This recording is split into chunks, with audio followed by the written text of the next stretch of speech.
Hello, and welcome to this afternoon's makeup of our Loud and Proud episode. As you can see next to me, I have an amazing human. Oh, you're on this side of the screen over here. I have a Mr. Nicholas Newell with me. He is an MMA extraordinaire who initially retired, but has recently announced that he is going back into the ring. So we have lots to chat about, Mr. Nicholas Newell. First of all, welcome and thank you for coming and hanging out on Loud and Proud. Can you tell us, first of all, where you are and a little bit about what you do? Okay. Thanks for having me on. I'm glad to be on the show. Honored that you asked me. I am currently residing in my home state of Connecticut. I run a business out of West Haven, Connecticut, Fighting Arts Academy, CT. And, I'm a professional mixed martial artist. So I fought professionally for a number of years. I have a record of 13-1 as a pro, and I won a world championship and, a legitimate world championship. And, in 2015, I had a couple fights in a row where I was like kind of beat down and beat up. And I decided I needed something a little more steady and I was going to focus on my business. So I opened up my business and it's doing really well. And now I'm ready to get back into the fight game. I'm only I'm not a young buck, but I'm only 31 years old, and I feel like I'm one of the best in the world. And I can say that all I want, but it's not true unless I prove it. Unless you go back in and prove it. We'll go back and touch on the small business that you've opened up, which is growing and huge. But I want to talk about, you are in the lightweight division, and when do we know when your first fight back is yet? Do we have details of that, or what is next in that realm? How do we find that? I'm kind of it's weird because I'm ready to come back and I'm training for my comeback.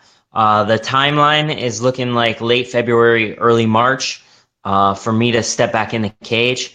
Luckily I signed with a great organization, LFA, and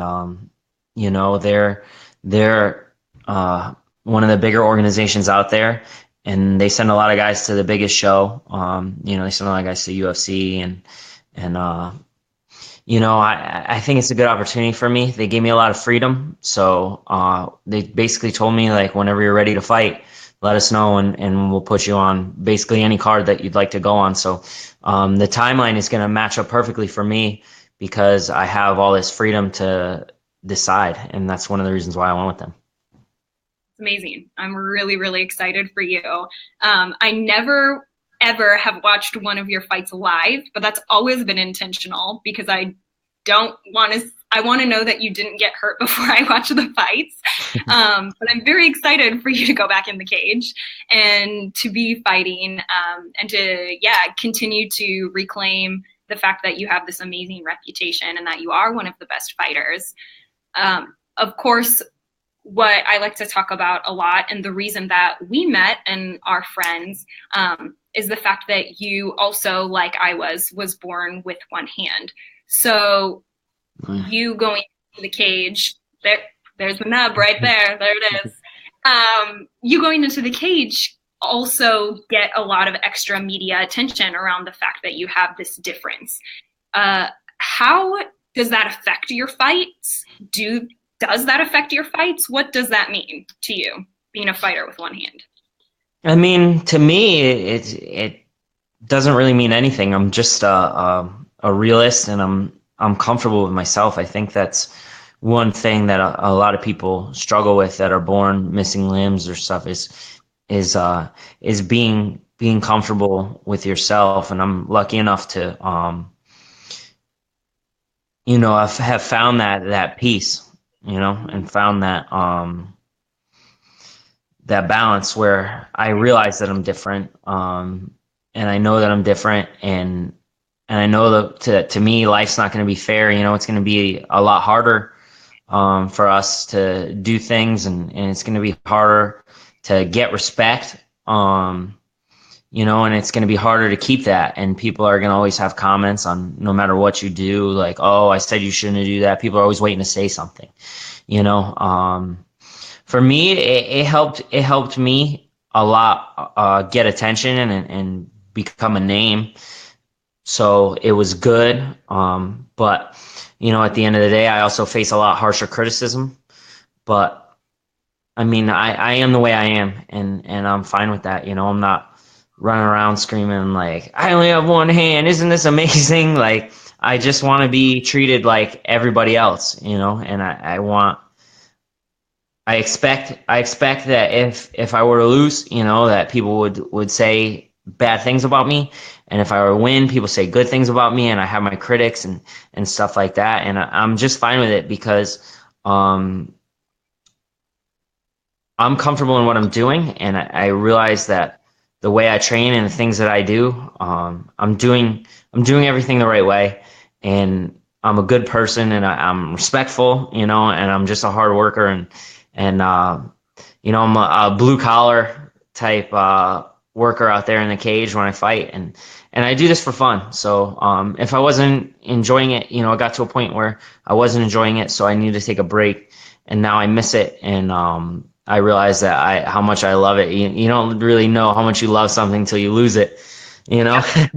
And it's time for me. It's time because I'm really good. I mean, I can say that all the You time, are but really I only good. have one loss, and the guy's number 5 in the world in my weight class, and I had some really good moments where I put him in some danger, and he ended up winning, and I'm okay with that. Obviously at first I wasn't. It took me some time to get over it because I hate losing, but 13 wins, one loss, and a world title. Why am I sitting around here, doing nothing when I could be building a legacy for myself?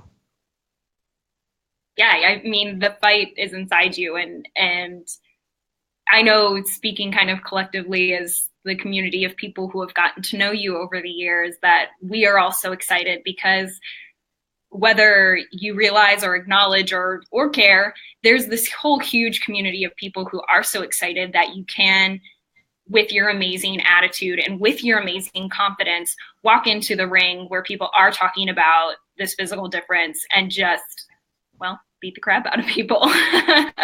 But do so, but play the game, play it fair, play it right, and win and prove that the difference isn't a big deal. Literally, the point that we talk about a lot and that we share all the time is that yes, it's there, yes, it's different, but I can perform at the same level of you as you, and you are a living, breathing testament of that. So, I just am so excited for you to go back and to continue to prove that to people. Let's talk about your business that you've opened. I got to visit it last year. Actually, I visited Connecticut and I came to see it. It's an amazing space. It's awesome. So yeah, tell people about your business and what you're doing there. Yeah, definitely. I've slid into a coaching role. In Connecticut, there's actually a lot of great places to train and good places to work out and stuff. But they're mostly focused on Brazilian Jiu-Jitsu or just kickboxing. And I wanted to open up a facility that was focused on learning mixed martial arts. So not only learning the individual aspects, the striking, the grappling, and the wrestling, but mixing them all together and having an opportunity to learn, the proper way to fight and basically train like the champions are training and train like the best guys and girls in the world are training. And, I didn't feel like Connecticut had that. And that's just my opinion. A lot of people would disagree. And I shouldn't say that because there's a few places out there that are pretty damn good. So, um, just my way of doing it. It didn't have the way that I like doing it, is what I'll say. And a lot of people got on board with that and were very receptive of it. And I have a lot of students, and I have a lot of students that just come to work out. They just come for the fitness classes. And I have people that come to learn but don't want to compete. And then I have some pretty serious competitors I have one guy, Justin Sumter. He's 5-0 under me. He's one of the top middleweight prospects in North America. And he's a stud, and he's a gentleman too, so I'm very glad to have him. And then I have just a whole team of amateur guys coming up that no one's heard of, but will hear of eventually.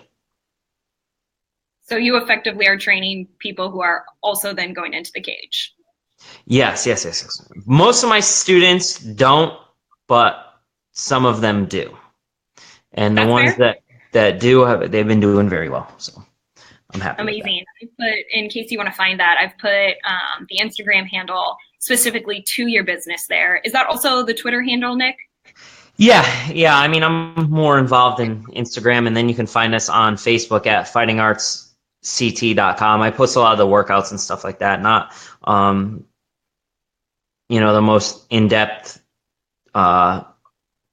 strategy and technique stuff, but just kind of cool if you're interested in checking and seeing what my people are doing, or if you live in Connecticut and want to come train, it's a great place. It's for everyone, beginners, experience, whatever. Are able to be amazing. What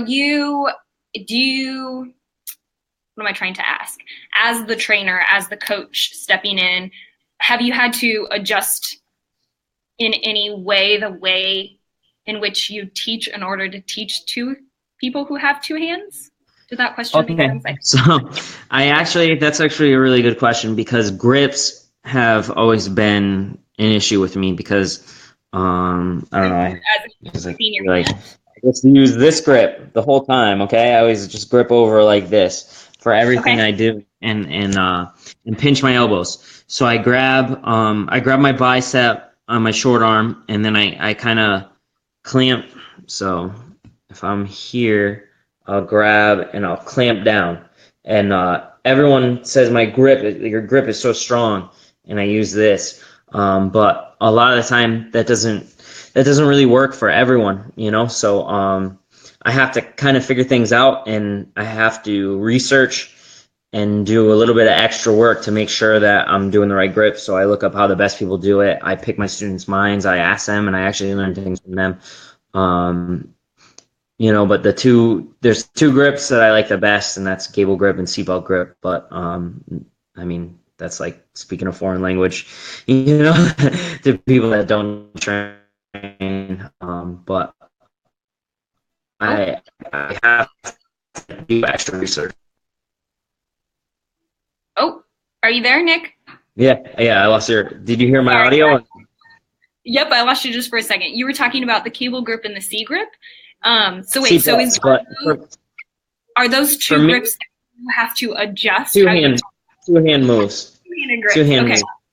But my grip, actually, you could do seatbelt grip. So seatbelt grip is like this. So I do like a seatbelt grip on my arm up here, and then to get a tight squeeze, I pinch my elbows together, and instead of a lot of people pull up, but I squeeze it together, and then I crunch in, and it makes it like pretty tight. After 17 years of wrestling and fighting and doing stuff like that, I think I figured it out pretty well.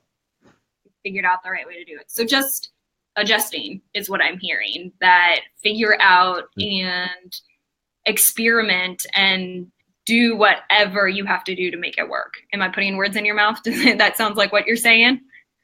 Yeah, no. I just see how the best guys and the most successful guys are doing it, and then I have a few students of mine that are very experienced in their own right, and help teach with me.